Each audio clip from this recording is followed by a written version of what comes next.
Imagine a world where you're not just one person, but many. A world where your thoughts, feelings, and actions are not controlled by a single unified you, but by a multitude of different eyes vying for control. This may sound like science fiction, but according to the teachings of George Gurdjieff, it's the reality that we all live in. Today, we're going to explore this fascinating concept and its implications for personal growth and evolution. I'm Mark Roach. Welcome to Transcendent, my platform from a perspective formed over a journey around the world through life, crossing a wide spectrum of human experience from high to low, as most people in American society define them. This channel is all about inspiring common people to find their power and place, their uniqueness in their lives. The idea of multiple eyes with a single person is a cornerstone of Gurdjieff's psychological teachings. It's a concept that challenges our fundamental understanding of self and identity. But why is this idea so important? Because it holds the key to what Gurdjieff calls evolution in the work sense. Let's break this down. In Gurdjieff's view, most of us go through life completely identified with ourselves. We believe we are a single, consistent entity. But this belief, according to Gurdjieff, is an illusion that prevents us from truly evolving. Evolution in this context doesn't mean physical changes over generations. Instead, it refers to a personal spiritual evolution that can happen within a single lifetime. This evolution depends on a fascinating process. Imagine some of your eyes, those aspects of your personality that make up you, moving into new positions within your psyche. These eyes gradually gain more control over the others. It's like an internal revolution where certain parts of you rise to prominence and reshape your entire being. But here's the catch. This can only happen if you first recognize that you're not a single unified self. If you believe you're just one consistent I, how can any part of you move or change? It would be like trying to rearrange furniture in a room that you believe has only one piece of furniture. Now, you might be wondering, where do these evolving eyes move to? Well, Gurdjieff suggests they move to a more central position within us. It's not just about location. These eyes also need to be given a special status, a higher rank in some cases. In the language of the work, they need a certain valuation. Why is this valuation so important? Because life has a way of scattering our focus. We get caught up in making money, pursuing pleasures, avoiding discomforts without giving these evolving eyes a special place. They can easily get lost in the shuffle of everyday life. This process isn't easy for everyone. Some people are naturally more inclined towards it. Gurdjieff talks about people with a magnetic center, those who have always felt there's more to life than what appears on the surface. These individuals are more likely to grasp and engage within this concept of inner evolution. But what about those who are more materialistically inclined? Those who believe that reality is only what can be seen and touched? For them, this idea of inner evolution might seem impossible. And in a way, it is, at least until they can shift their perspective. Now let's dive deeper into what this evolution actually looks like. Gurdjieff describes it as a new growth of essence. Well, what does that mean?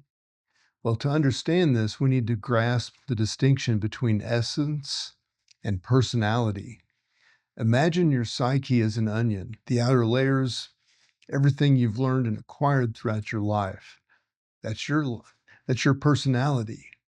It's what allows you to function in society, to do your job, to interact with others. But at the core of this onion is your essence, your true innate self. For many of us, our personality has grown so thick that it is completely overshadowed by our essence, or it completely overshadows our essence.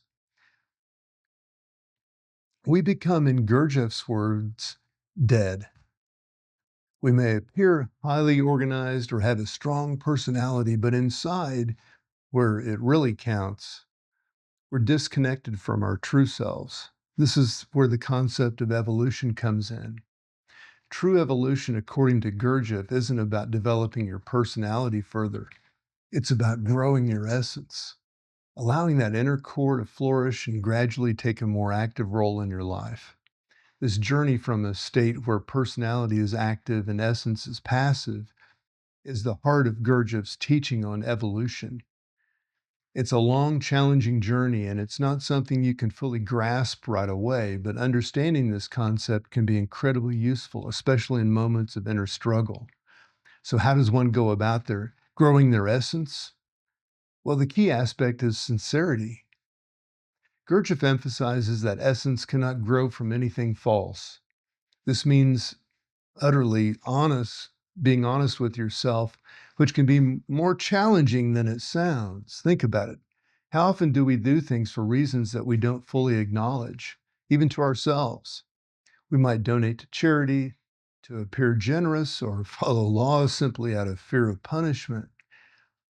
These actions, driven by external factors rather than internal convictions, come from our personality, not our essence. This brings us to an interesting point about morality and spirituality.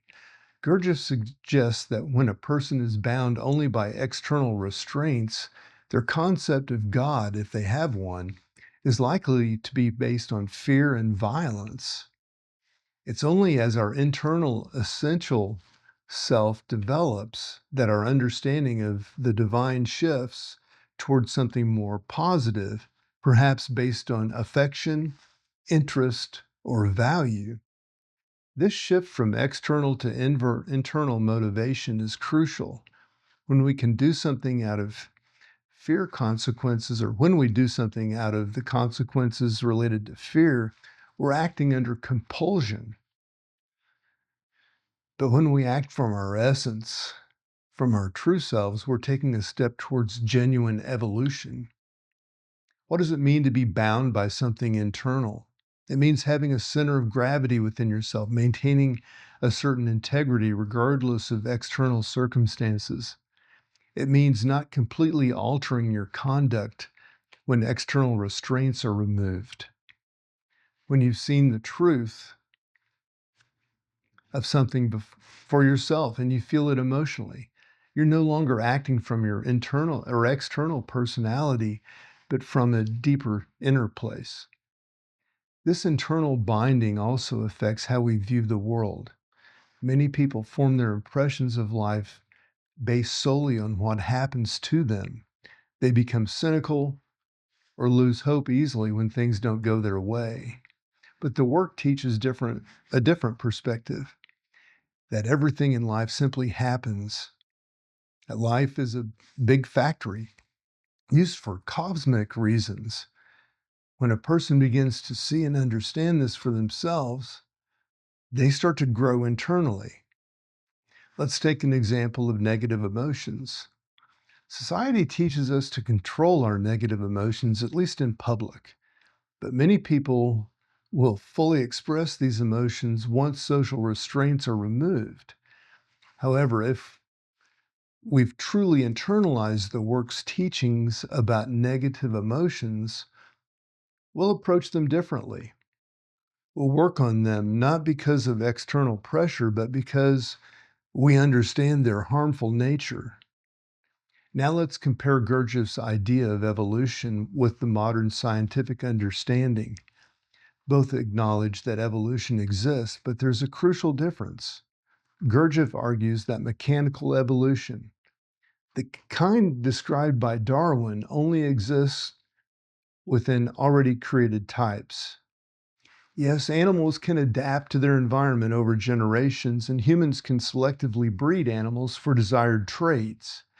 But according to Gurdjieff, there's no gradual mechanical transformation of one species into another. Instead, Gurdjieff presents a different view on Earth's creation and the origin of life. He suggests that all living things on Earth were created by higher levels of intelligence, corresponding to the sun and the ray of creation. The primary goal of this creation was to produce a self-developing being humans. In this view, humans are seen as seeds capable of inner evolution. We're born as machines, the result of millions of years of experimentation, but we have the capacity for further evolution, an individual evolution driven by our own understanding and efforts. The potential for evolution is represented by the unused parts of our brain. These areas, which mechanical theories of evolution struggle to explain, represent our possibilities for further development. The question is what do we build in these unused parts? What ideas will we cultivate? Gurdjieff sees esoteric teachings like those found in the Gospels as guides for individual evolution. However, he argues that these teachings have often been misunderstood or perverted, used, and manipulated. He points out that if people truly follow Christ's teachings, many of the world's problems would cease to exist. In conclusion, Gurdjieff's teachings offer a unique perspective on human nature and our potential for growth. By recognizing the multiplicity within ourselves, working to develop our essence, we open the door to a profound personal evolution. This journey of self-discovery and self-development is not easy, but it offers the possibility of becoming more fully ourselves, more fully human. As we navigate the complexities of modern life, perhaps we can take inspiration from these ideas. Maybe looking inward and recognizing our many eyes, we can begin our own journey of evolution. After all, in a world that often seems chaotic and unpredictable, the ability to find stability and growth within ourselves could be our greatest asset. I'm Mark Roach, wishing you all the best.